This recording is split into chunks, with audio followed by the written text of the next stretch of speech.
I'm Brie Larson, and this is my last meal.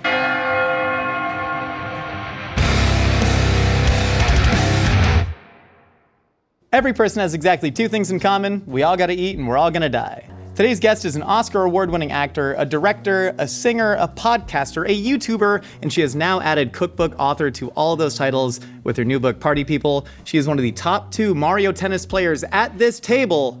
Brie Larson, welcome to the show. Wow, thank you. So happy to be here. Thanks for honoring my tennis championship status. Anytime. I've also devoted a large part of my life to Mario Tennis. Wow. And I think we need to make the showdown happen at some point. Yeah, instead of last meals, let's talk about last tennis round. It's time to go. I got so good at the game that I had to start playing with my feet. And I was, thank you so much, I'm very impressive. Wow. And I did get to the point where I could beat hard mode on against the computer with my feet. Okay, so now I know not to use your controllers. I'll bring my own. Please do not. Have you thought about your last meal before? I've never really thought about it. And also what's great about this show is it's like you have 8. You know, I feel like most people it's like you just have one thing. How about like 9? I agree entirely. How often do you think about death in general? Way more than I'd like to admit. Yeah. More recently. I think there's something about I'm 35, I'm gonna be 36 this year, that there's just like, oh no, I'm like an adult. You're not kind of like toying with it. You're not like, I'm like early 30s. It's like, it just happened. I'm like, oh, I'm like moving more towards this thing that is like, cannot be stopped. Yeah. For me, the thing that I've noticed is as I've gotten older, it was the sort of potential that kept me going from a young age where I was like, everything is so bright and I can reach for it. And that's what's keeping me going. And now I almost feel like I'm at this apex a little bit where everything is motivated by fear of loss as opposed to opportunity of gain.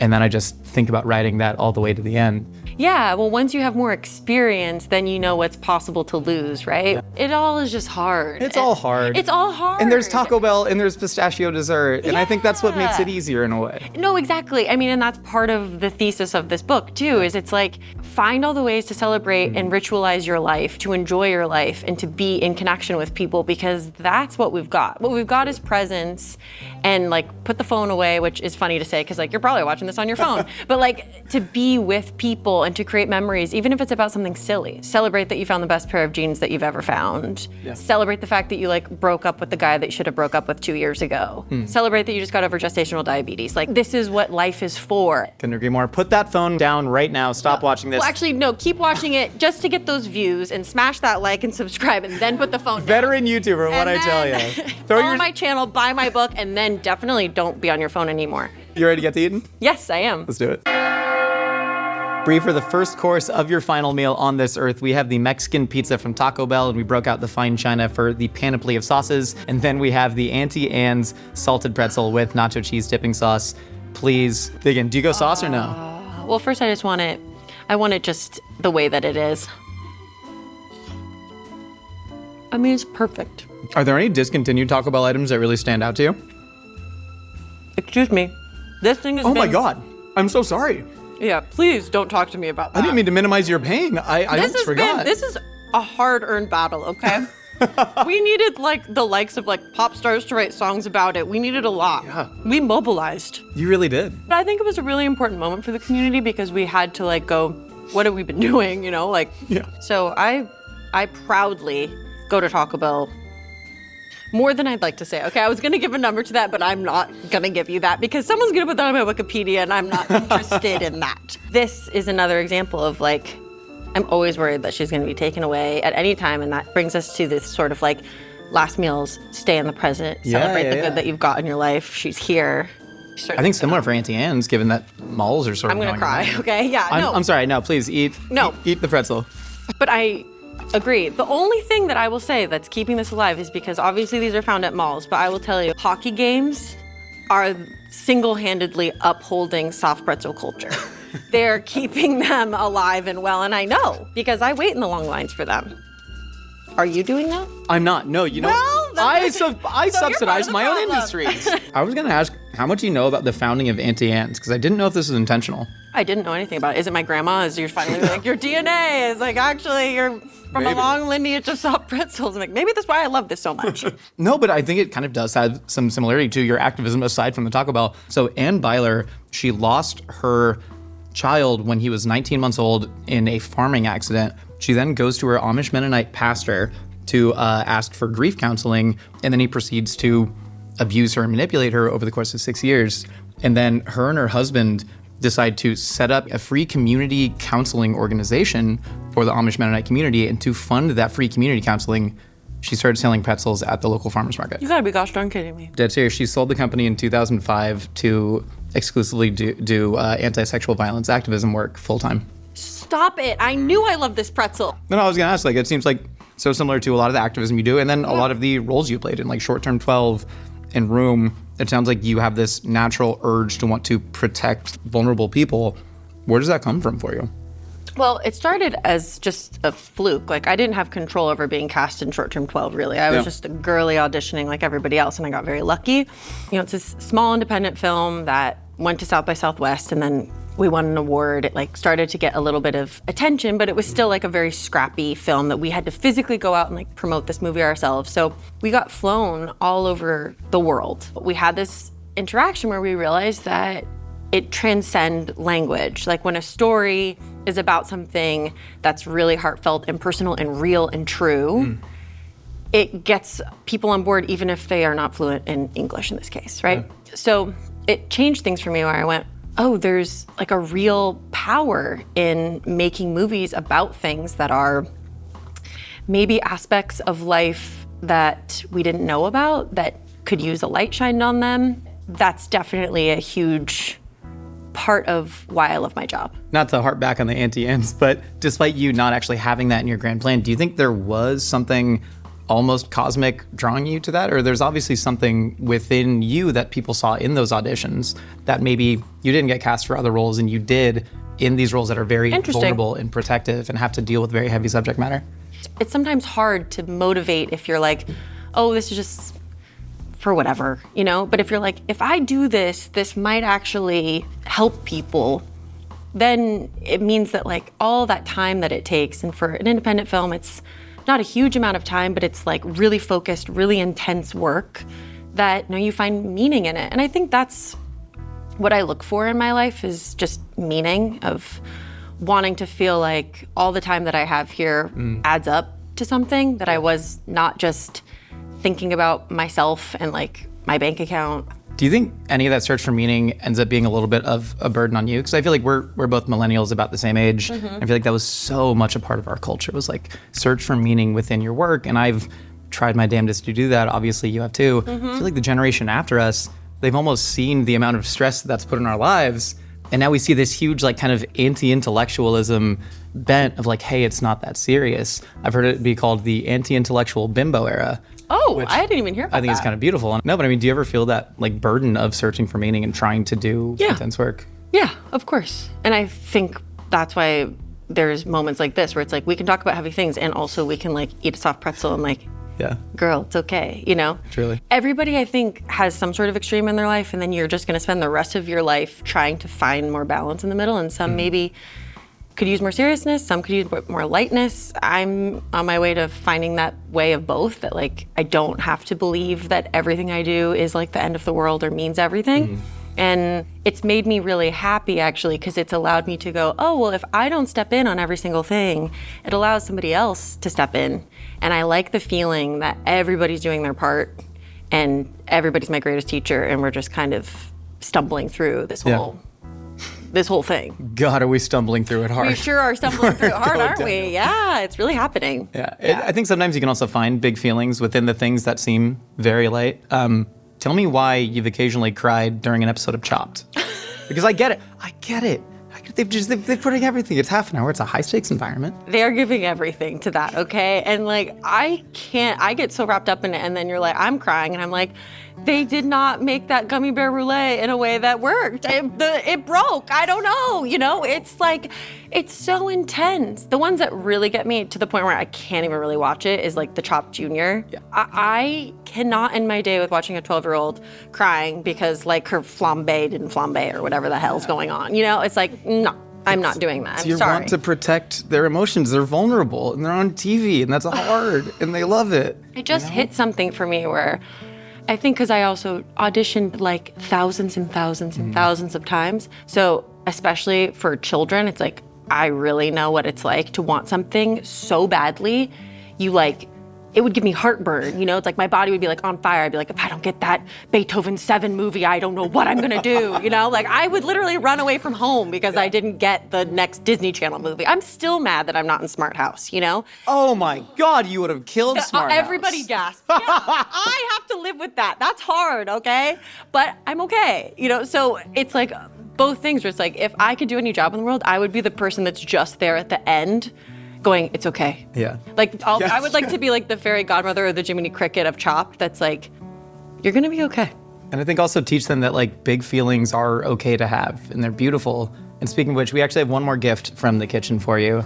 I know you once got a plate of enchiladas from Baja Fresh. Brie, that all you wanted was a big old gob of melted cheese. And they didn't have the gob of melted cheese, and it was lettuce. And who puts lettuce on enchiladas? So we have made you a Did you tray. talk to my mom? We called her up. I can't believe this. Thank you so much. Can I serve you some cheesy enchiladas? Can I put it on I your am Auntie actually Anne's gonna cry. plate? This is food therapy. That should be the name of the show, and you deserve Food just a therapy. cheesy mess. That's all I want. This is all I want. Same, Every Brie, single thing same. I've had here is everything I want. Thank you. No, thank you for the work that you do. Wow. See, and this is what life is all about. Agreed. Can we cheers enchiladas? Does that work? Cheers. Cheers. Oh no. Oh, so hot. So hot. It was so good. Food really is for the soul. Anyone out there's like, why is Brie making a cookbook? Is she mentally okay?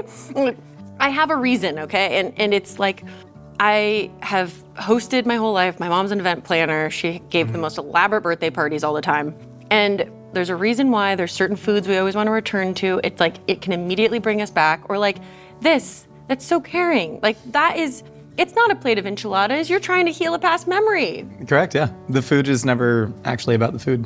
You know, the Latin word companion literally means the person you break bread with. And that's, you know, the person that you walk through life with. It's one and the same. Or break the enchilada with, you know? Break the enchilada with. Sometimes you gotta break that enchilada with your fellow party people, so. Hey, do you have skeletons in your pocket? Well, I do, and that's because I have the brand new Last Meals apron. This bad boy is our best apron yet. It's got adjustable neck and waist straps when you really gotta lock in tight, and some big ass pockets for all your kitchen bullshit. And that's not all we got. Well, function meets form with this beautiful new Last Meals pin. Who said you couldn't have swag in the kitchen? Tell them they're wrong, just like your stepdad. You are gonna become something, audience. Get these before you die, live now at mythical.com. Brie, for course number 2 of your final meal on this earth, we have the official party people punch. We have the twice baked potatoes, a little bit of butter, Colby Jack cheese in there, chives on top, and then Skip's peach chicken. And this is whole baked chicken with peaches and cloves and almost nothing else. Yeah. I've never seen anything like this. I know. I grew up with this, and it was so excited. I've loved it, and was like, oh, I gotta put this in the cookbook. I'm like, Mom, what's the recipe? She's like, a can of peaches and like just put more cloves than you think it needs. And you're like, that's it? And boy, oh boy. We debated the amount of clove. We're like, guys, that's a lot of clove. No, I know. Trust me, I know. That's not a typo. That's real. I love that. Can I pour you up some punch? Please. Talk to me about the merits of a large format punch bowl, because this is inspiring to me. Well, all of this is about making it easy so that you're not the one sitting there like batching out each drink. We don't need to do that, okay? If you have a group of people coming over, what is better than a big punch bowl? It's heaven. So this is also based off of the fact that I'm crazy about fruit punch, and like specifically Minute Maid fruit punch is so perfect. Thank you so Dice. much. Mazel tov. Thank you for joining me. So that's what this is. I mean, I think we keep talking about the same sort of thing, which is like, if food and drink is the gateway to the soul, let's be nostalgic about it. You know, Agreed. like all of my things when I think about when I've gone to fancy restaurants, it's like when I get down to it, I'm like, oh, that's because that tasted like Fruity Pebbles. Like, it's a fancy version of whatever. And so having things like this, it's fun, it's beautiful, it allows people to pour it themselves. But it's also just easier. You can be the host and you don't have to worry so much about figuring out making, I don't know, shaking cocktails for everybody. No, truly. Well, cheers. Cheers. You really taste the Minute Maid essence of it because it was Or both is it just Minute Maid? because it was both inspired by Minute Maid and has Minute Maid in it. Yeah. That's incredible. Here's the thing in the book is we're like, you can squeeze a bunch of oranges and limes, you can do the whole thing. That's great. But also, if you just want to throw the Minute Maid fruit punch in there, I'm all about it. We also have one more dish. I know you normally eat the Skips peach chicken with the cornbread stuffing, so we made cornbread stuffing for the chicken. Can I dish you up some? Yes, please.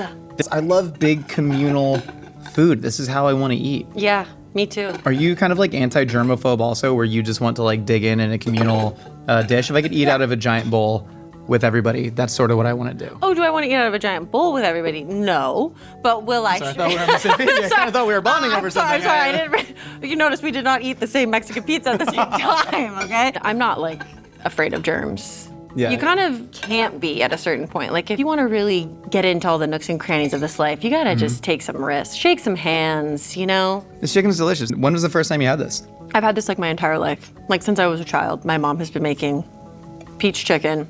It's one of those things that you think is completely normal until you realize that it is not a normal thing that anybody makes. And now this has kind of become what we have for Thanksgiving. Like we just do this. Yeah, it's so cozy. It's so much easier. Because again, a lot of my extended family, we see them once or twice a year. And I'm like, do we want to spend all day trying to make this turkey taste good? Or do we just want to have the thing that we actually want to have and like enjoy our time together and we play Cards Against Humanity? And I just feel like, why does your birthday have to be on your birthday? Why does Halloween have to be on Halloween? I'm just more of like, if you're out of town for your birthday and you're not back for a couple of months, I mean, I'm saying this to somebody who has to travel all the time. I'm like, then my birthday is in January. You know, it's just like, you don't have to miss out on the opportunity for any of these things. Like, we're not bound by that, you know, Thanksgiving, you have to have a turkey. Why? Why? I don't understand. I like to take those conventions and kind of play with it. Like this book was genuinely very inspirational to me because we were going to do monthly dinner parties, me and my wife, and we were like, okay, mid-January we started. We haven't thrown one this year at all. You haven't? No, and I don't know if it's a perfectionism thing or what, but for Thanksgiving every year, I divide the turkey in half. I break down the entire thing, and then I pick one country to do half the turkey and half the side dishes, and then one for the other one. So I love like flipping those kind of conventions on their heads. Then there's so much work, and I've set myself up. Exactly. That's the thing, though, is I was just thinking according to today, I was like, one of my party hacks is that there's a reason why Thanksgiving is not a monthly event. But other things where it's just like bringing people together, figuring out what those barriers to entry are, and then just eliminating them. Like, there's all these great compostable plates, glasses, cutlery. Like, you don't have to feel like you're destroying the planet because you don't want to wash like 10 plates at the end of a night. Or like, some friends, when they get drunk enough, they want to clean. Let them clean. Let your friend get drunk and do your dishes for you. How wonderful is that? I have so many that And always offer. invite them over. Always. You know, it's just, you figure out what it is. We have so many ADHD friends who love doing repetitive tasks with their hands. The dishes aren't even a burden to them. Here They we love go. Exactly. It's the circle of life. It's the circle of the party. Truly. You know, but whatever it takes to get you to bring people together and not make everything the Thanksgiving where you have to make a turkey from 4 different countries, which like bless you for that. And it seems like something I would do as well, but like that's not every month. I expected the delicious food. I expected the great recipes in there. What I didn't expect was all the references to, like Gertrude Stein and Alice P. Toklas's Parisian salons, and then like a very serious treatise on collectivism versus individualism, and then like statistics about the worldwide loneliness epidemic. Yes. That actually was really awesome because I've always been the asshole in my friend group who's like, everything is so much deeper than we think it is, including eating and death, right? They're so connected. But how much of that thought like went into this book of like, no, this is sort of a dire thing. We need parties right now. It was like, I'm not kidding. It's like I had like a vision. I'm serious. I mean, Courtney and I were already working on it. So it was in my mind. But then once we started talking about it more, I started to really climb up on that soapbox. And I was like, this is much bigger. Like, one aspect is like people who are like, it's my birthday, but like, don't sing happy birthday. I'm like, this is a much bigger deal than your birthday. This is like, you're not comfortable with being praised or attention, or like, I'm like, why aren't you wanting to acknowledge your existence that's happening right now, right now, right now? It's also this place where spilling a drink at a party or saying the wrong thing at a party that like makes you blush, like these are all opportunities for us to like learn and grow and play and be silly and like be free. Sometimes it's just the place to be free. Life can be really difficult. Work can be so intense, and to have a place where you're like, I can just take my shoes off and like eat a pizza and we can like do karaoke, or like we have a party in the book that was inspired by my friends. We have been doing this we do it quarterly. It's a brag and complain party where the only thing that you do is brag or complain. And you can have a little paddle, one that says brag, one that says complain, or you just raise your hand and you go, I have a complaint. And there's no small talk. I don't want to hear about any sort of like mid situation in your life. Yep. It's like you're pissed about your parking ticket and you're really happy that you made that deadline or whatever. And it's like, you start off and everybody's like,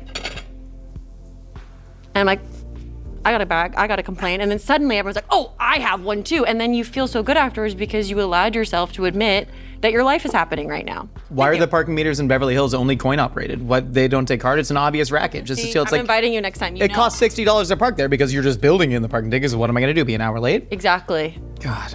See, and then you can brag about the fact that you know how to complain. That's a really Thank big you so deal. much. It's a big deal. I appreciate it. It's a Yeah. lost art. When you're on your deathbed, do you have one specific party memory that you're going to look back on? You're like, that was the apotheosis of partyhood. Gosh, you know, one of the best parties ever was one that my mom threw for me when I was 8 years old. It was a 2-day Indiana Jones scavenger hunt. You had to decode hieroglyphics to find out where the party was going to be, and then you had a fake passport. And then during lunch, when everybody arrived and went through passport control, as you do, you know, my first time at passport control, you get a nice sit-down lunch afterwards. Sure. So it's really interesting that we don't do that anymore. But then it was like interrupted by this mystery, and it was done on my grandparents' horse ranch. So there's all this space. And my grandparents paper mache'd this giant boulder that was as tall as us that rolled down and chased us. There was like a black light tomb. We slept outside in a tent the next day. Who knows? There was all this decoding and stuff we had to do, but it ended in the dead of night. And my mom had built a cemetery and we had to dig up, I am not kidding, we digged up a fake grave that had a treasure chest in it filled with gems, like fake plastic princess jewelry. It's never been better than that. How could it be? Yeah, I'm like, premieres, what are you doing? Like, where's the scavenger hunt? Like, where's the escape room? Party aside, that's such an incredible act of love, right? Especially somebody who shows it through service like that, and the fact that it stuck with you for so long. I mean, it obviously paid off, and that's really beautiful. That was the way, you know, my mom sees the world, and it's no wonder I have just like a brain that builds and has so much magical thinking and a desire to bring people into my world, because that's what my mom did and still does. And now we get to do it together, which is really fun. Yeah. Brie, for course number 3 of your final meal, from Night Market, we have the Gaeng Panang Noe with roti. Then we have the Lo Scoglio style Nerano pasta with the courgettes on it. And then, of course, This the punch has bowl to stay. stays. Yeah, The punch bowl the punch bowl stays. stays, yeah. Can I dish you some curry? Please. When was the first time you had this dish? Okay, so Night Market used to be a pop-up. It's the most profound experience of overeating Yeah. I've had in my life was here, where in the car ride back, I had to sit really straight. And then by the time when I got home, I just fell asleep. I was so full. Have you been there before? I have. I actually remember the pop-up days. I remember being there at a pop-up with Danny Bowen and Jess Coslow from Squirrel. Danny What a Bowen, flex. I know, What a right? freaking flex. Thank you. Wow. Very important. No. But Danny Bowen wheeled out a drum set and just started drumming, and Chris was playing guitar and doing just like a punk rock riff as we're eating Sichuan pepper chicken wings. And Danny Bowen punched a hole in the wall that's still there and then tagged it. It was like, but like Wow. that to me was such a golden era of restaurants that I don't think we can get back in a way. So The pop-up culture is gone, isn't it? I think we've lost something that I used to consider kind of like sacred with restaurants, which was a bit of a party culture. You know what I mean? I'm sure it's still kind of out there, but I don't know. This could just be the false nostalgia of me getting older and feeling like I can't recreate, you know, these positive Yeah, I'm memories wondering, from is youth. it that that's not happening in restaurants, or that we're getting earlier dinner reservations? Is that it? You know, like, I don't know if the drum circles happens at the 6 p.m. reservation. But if I eat too close to bed, I get sweaty at night and then I don't sleep well, Brie. Exactly. No, know? I know. Tell me about this spaghetti right here with the courgettes in it. I feel like Stanley Tucci loves this pasta, right? So I feel like it's become the Stanley Tucci pasta, but it's the Lo Scoglio pasta. So this restaurant, Lo Scoglio, it's like Italian coast, exactly the type of romance you expect when you're like imagining what if I went to a restaurant on the Amalfi Coast? You could like pull up in your little boat or your big boat. I don't know what kind of boat you have in your fantasy. It's a big old boat. Mine's okay? a small, intimate boat. Okay, so you have a small, intimate boat. Yeah, mine's like a jungle cruise kind of like boat. And so like you pull up and you walk up these steps. It's like a big deck outside, the beach right there, children looking for shells. And you get poured a nice, crisp glass of white wine. And then they start bringing you all these vegetables that are like perfectly prepared, that are from their garden. Once you're full on fiber, they bring this out. And this is absolutely perfect. This is like, oh wait, it's just like a lot of butter. Really. Day. And zucchini, the humble zucchini, which I sort of forget about except for like when I go to this restaurant, and then I'm like, wait, zucchini is everything? Zucchini was the key? I didn't realize. I'm so excited. Also, the picture that you painted is building this entire image in my mind and building up the expectations. It's part of it, because otherwise you're like, okay, Brie, so you have like butter pasta with zucchini. Relax.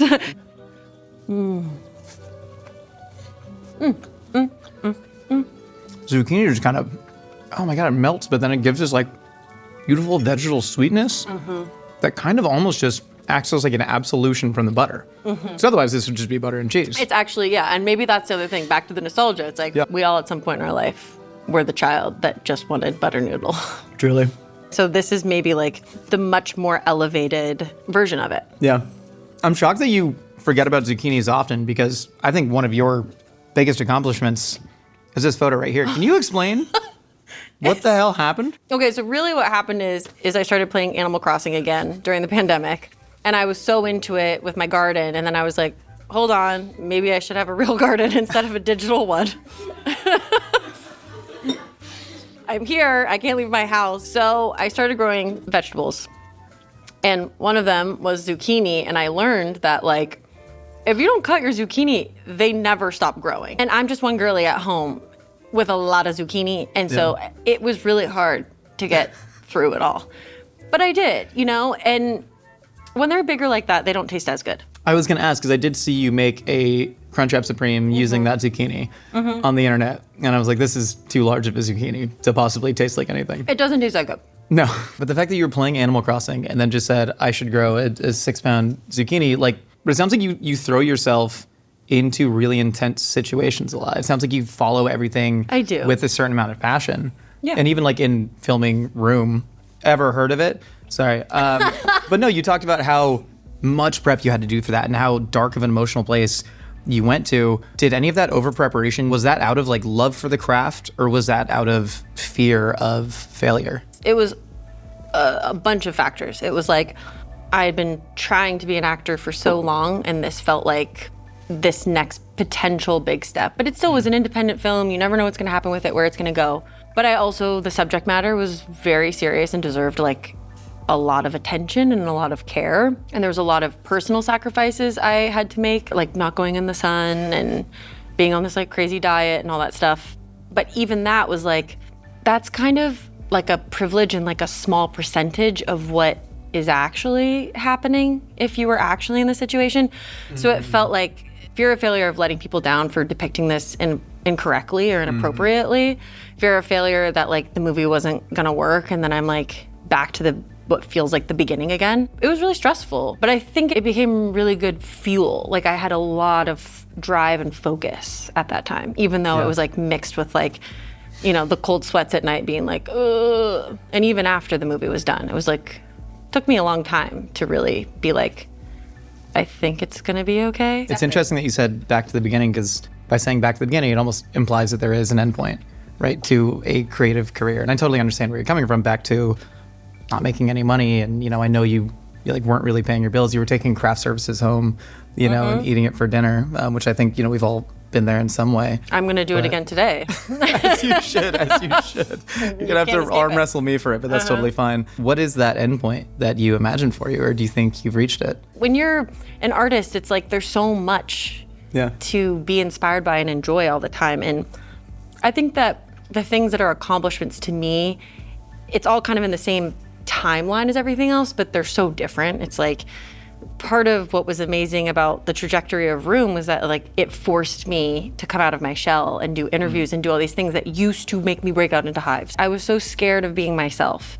And I realized it wasn't until the pandemic and I did my like silly YouTube channel that I realized that that was an exercise for me of like getting over the fact, like I would have been too scared to do something even like this a couple of years ago. I was like, I'm just my characters, because you can dislike an interpretation of a character, that's fine. But to dislike my character is way harder to grapple with. And I've become quite good at like learning that you can't be for everybody. Yeah. And if you try to, it's like, oh my gosh, then you're for nobody, really. I just remember I called Glennon Doyle for advice like a couple years ago or something regarding all of this. And she was like, oh, honey, you have to let down as many people as possible every day so that you don't let down yourself. And that is like everything to me now. Can't say I get through this life without having moments where I'm like, am I a loser? But also, that's part of it too. Yeah. One of my favorite books is Down and Out in Paris and London by George Orwell. Orwell writes, people are so afraid of their rock bottom, not realizing that if they hit it, they're still alive.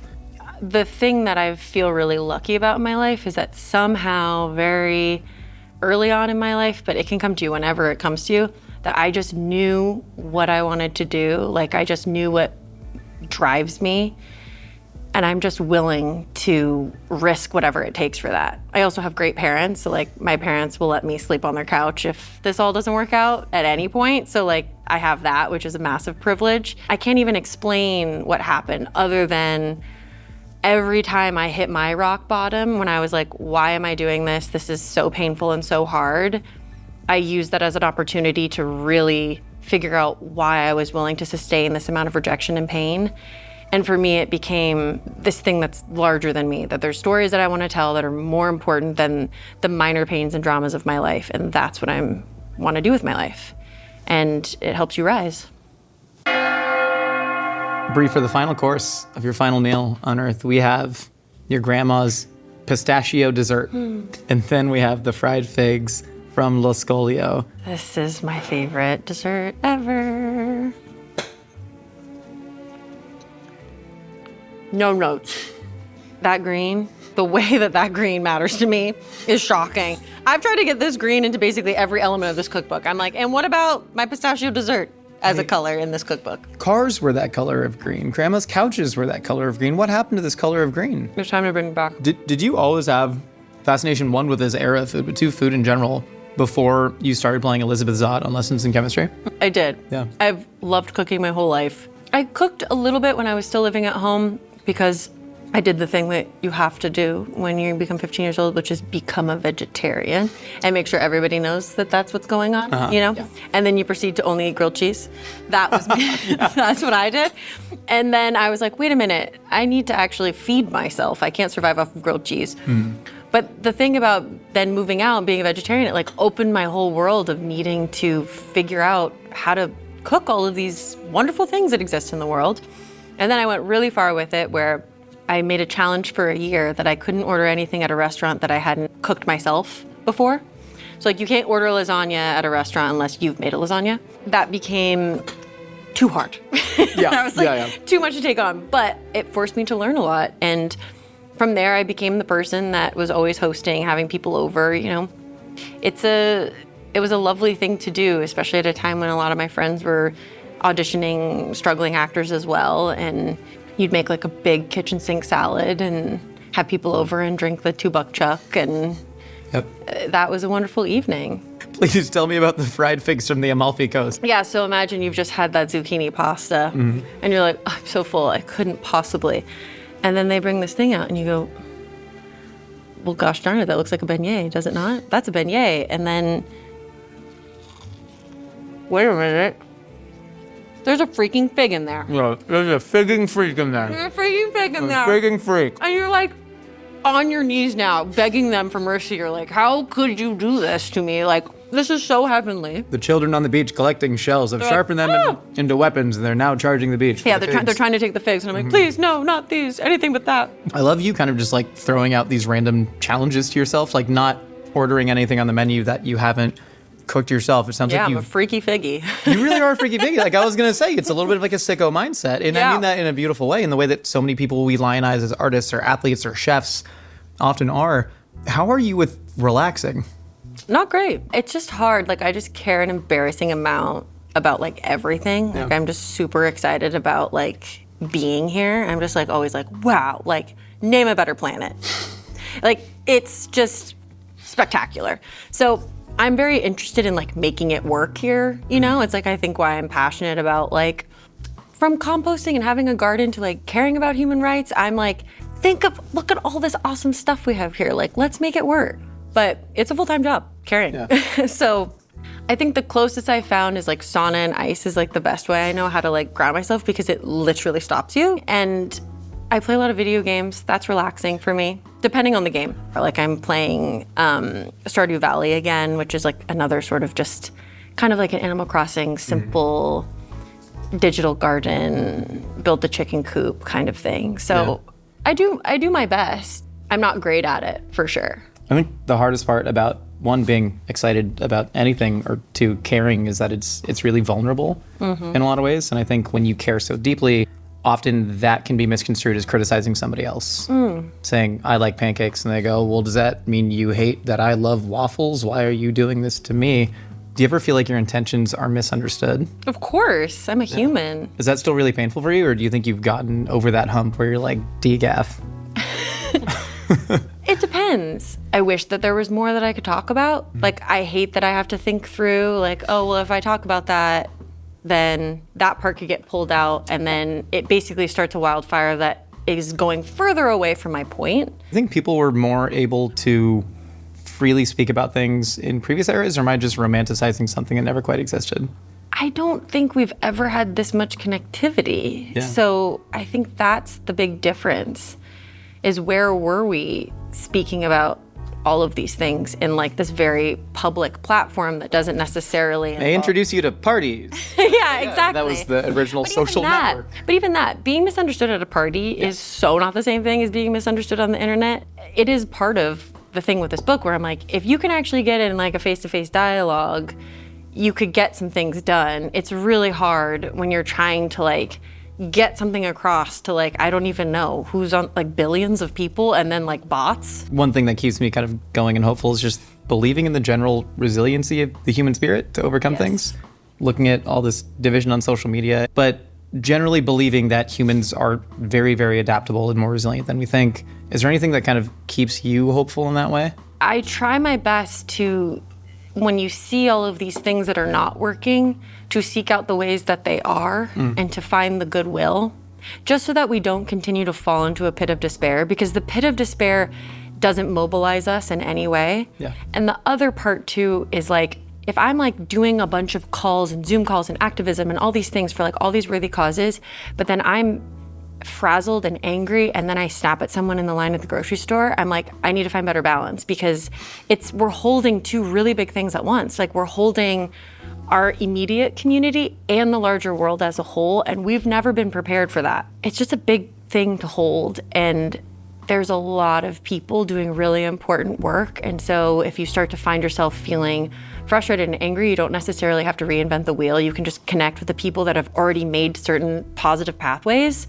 and join them. There's soup kitchens all around. There's all kinds of places. There's dog rescues. There's like so many ways to exercise this and to do good in our communities. And I think at a local level, it's such a wonderful thing, because it's nice to see the direct correspondence of like the ways that we can positively impact our communities. You've accomplished so much in your career, but when it's all said and done, you have a lot of life left to live, a lot of things left to accomplish. What, at the end of the day, do you want your legacy to be? What's the headline on the tombstone? Damn, she cared a lot. I love that. What do you think happens when you die? You know, I think nothing. Yeah. I really do think nothing. As hopeful as you are for life on Earth, maybe you are as hopeful as you are because... Yeah, I think that's it. It's like anything else would be a bonus. I'm like not trying to say anything shitty just in case there is that guy that's like, wait a minute. That because I deep down think that there's nothing after, it makes me go, oh, was this the heaven the whole time?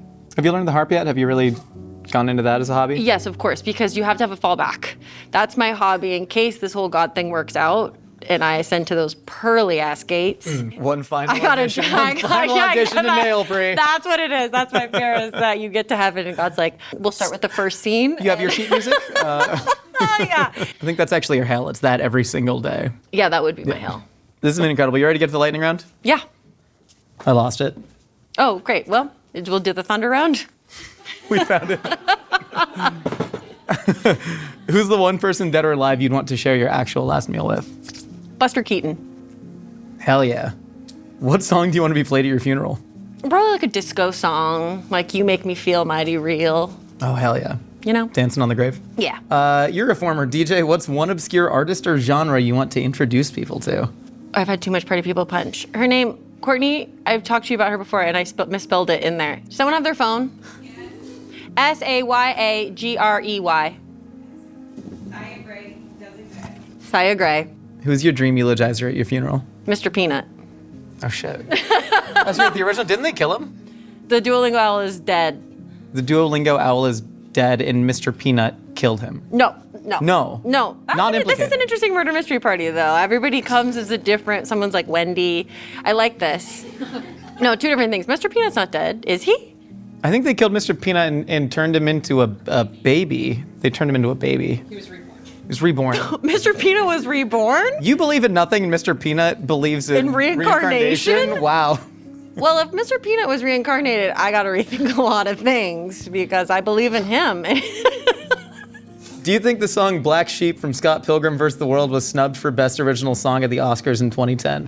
What are you guys talking about? The internet, come on. That was me. That was the first Oh, that one was for just me. you? I was I like, think that what? song rips so hard. Oh, yeah, I don't Listen think. to it all the time. Yeah, we never had a shot. What's your biggest fear? Catfish. They are disgusting. The actual fish. Okay. Yes, not being catfish. Okay. I don't talk to people online like Sure. that. Yeah, catfish and frogs. But yeah, pond creatures are a no. I just sometimes think about if I was God, I'd be like, I'd just have like a line of animals coming in, being like, the frogs would come in and be like, nope. And except for the one tree frog that was on everyone's binders in like 1992, that Sure. one can stay. But the other ones have to go. They What a just have sexy to. frog that was. They have to go. Chipmunks can stay. Okay.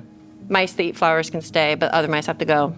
Other mice that refuse to eat flowers have to go. Mm-hmm. Okay. Only mice that pick flowers in little baskets. Yeah, that makes They sense. can stay. My next question is frog related. Oh no. The WB dancing frog with the top hat, can he stay? Yeah, he can stay because he's a cartoon. We don't live in the same dimension as far as I'm aware. But if that changes, we're gonna have to have a conversation. Okay, fair point. Insofar as he becomes actualized. All right. Yeah. What's your greatest regret in life? It's a hard one for me because I don't know if that is like a concept that I fully know how to jump into. I mean, there's a lot of people that I'm like, I regret dating some of my boyfriends. But even then, I'm like, I don't really. Yeah. I don't really. So with all of the delicious food and the good company, it's like hard to regret anything right now. Yeah, we'll get you in like a real bad, dark mood to answer that question next time. Like, Yeah, show I up think- hungry. We'll just like. I think I need to feel less love and comfort in the studio. I'm gonna need like the chokey in like 10 minutes. She's method, folks. She does it again. Finally, are you happy? Mm-hmm. You seem very happy. Mm-hmm. Also, you just talking about the love and comfort in the studio. That made me so happy because we do try really hard and we do care a lot. Not nearly as much as you. It's on your tombstone. I don't know if you've heard, but that really did mean a lot. And I've had the best time today. And one. Most wonderful time with you, and thank you to all of you. You're gonna look into that camera right there and deliver your last words. Let's go. I don't know if this reincarnation thing is real, but Mr. Peanut got it. Let's go. Mr. Peanut got it. Let's go. Let's go. This is truly awesome. Everyone, check out Party People, the cookbook. You got any favorite pages in here? Flip one open, and that'll be my favorite. Bubbly Bubbly. drinks. That's my favorite. No, there's so much thought put into this. Every single thing in there is my favorite. These are all like friends and people who worked on the book, and my dog. Oh, Yeah, is it a young Elvis Costello? my dog. Yep. We all gotta eat, and we know you're dying to get your hands on a last meal's apron and pin. Get yours now at mythical.com.